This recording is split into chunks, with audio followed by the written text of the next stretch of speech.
In today's video, I'm going to teach you how to create a pie chart in Smartsheet. Let's walk through it together so you can turn your data into a clean visual breakdown in just a few clicks.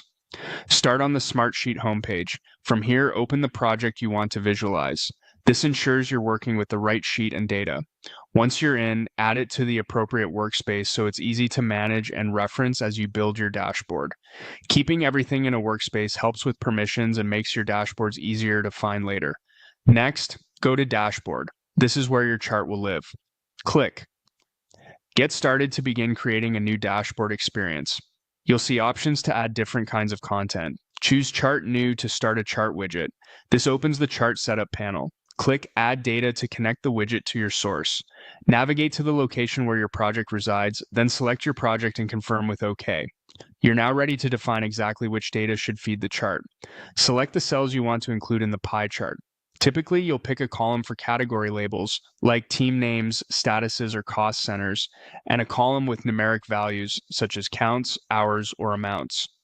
Make sure your selection is clean and intentional. Avoid blank header rows, confirm your numbers are truly numeric, and keep your categories distinct.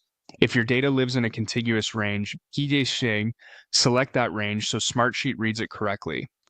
When your selection looks right, click OK to confirm. Now it's time to set the visualization. Open chart type.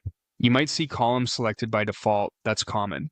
Switch the chart type to pie. As soon as you choose pie, Smartsheet will translate your category and value selection into slices that represent each category's proportion of the whole. If you notice unexpected slices or multiple series, double check that only one value column is included and that your category column isn't mixed with numbers. With the chart looking the way you want, click Save. Your pie chart is now placed on the dashboard.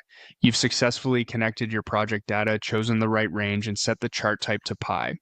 From here, you can fine-tune presentation elements later, like titles, legends, or colors to improve readability. But the essential workflow is complete. Home to project, dashboard setup, add data, confirm the range, set the chart type, and save. That's all it takes to create a clear, shareable pie chart in Smartsheet.